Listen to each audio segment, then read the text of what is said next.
And one of the first things that I ever wrote for a book was an appendix in Alan Foote's Liberty March in 1998, and that was concerning the man that shot General Herkimer and the man who shot General Herkimer, which was a wonderful story in itself. Just trying to find the Rufus Grider powder horn drawing that done in the late 1800s of the powder horn that contained the information that surrounded the man. Well, down in the New York Historical Society in New York City, I found that they had the original, they're actually watercolor paintings, but they call them drawings, that Rufus Grider made. And on that, he had actually included a legend that he had written down of the story of the man that shot General Herkimer. So General Herkimer was standing with one of his aides. They think it was probably Henry Smith. And someone was firing from cover. And General Herkimer said, well, just, watch out, there's someone shooting at us. And the next ball hit General Herkimer in the leg. And he sent his aide to go and dispatch the man that had just shot him. He did. He found the man and shot him in the head, and retrieved from that man, who was dressed up like an Indian, so he thought it was an Indian at the time, that a woolen hat, a gun, and the powder horn that exists today. And you can see the copy of it right here, with the legend on the right hand side that Grider wrote down from the family. He was wounded in the leg severely. He was field treated by Dr. Younglove. Dr. Petrie, his regular doctor, had been wounded, and then later on Moses Younglove, the brigade surgeon, was actually captured.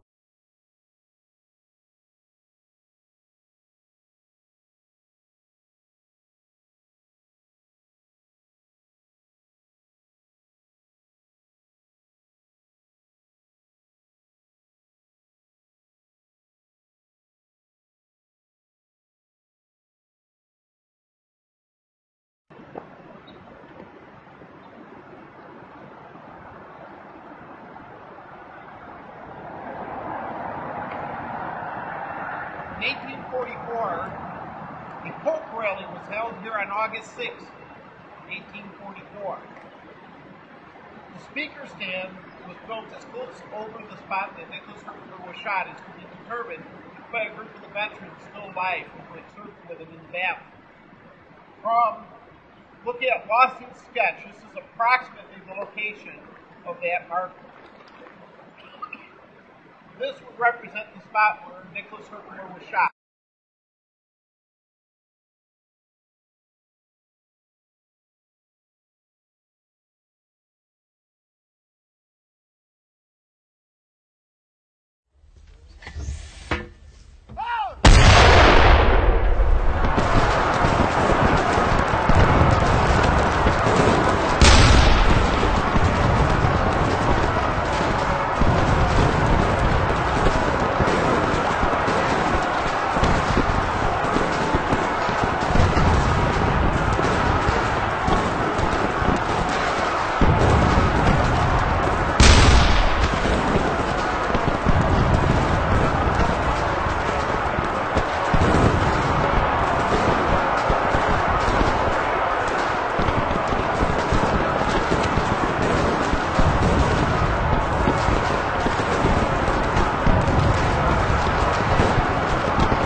interesting stories which I've learned in my years in the research came from me during a discussion of this at the Oneida Indian Nations Sakawi Center. It appears that there's an understanding among the Iroquois, or belief, that the Oneidas, who were keepers of the sacred turtle rattles, broke out the turtle rattles during the Battle of Oriskany and summoned the storm, which rescued the militia. And this is still considered a point of contention among the Six Nations, for it would be the equivalent of using a holy item against your brethren. And to this day, this still appears to be some form of controversy in the Six Nations.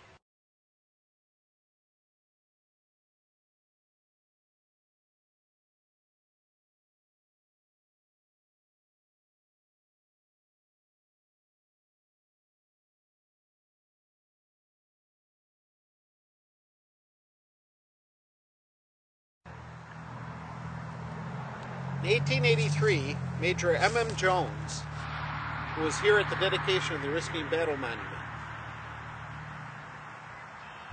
While doing the dedication, he related the story that he heard as a 12-year-old boy. His story was that of the stories of a veteran who lost his brother here. And he gave us a description of where the battlefield proper was and where the road ran. One of the most important aspects of his story was the location of what he referred to as the Little Ravine. By careful listening to his storytelling, we're able to determine that this area here represents what he referred to as the Little Ravine. You can see the water, the spring, ponding behind me. In colonial times, this area was actually considerably wetter.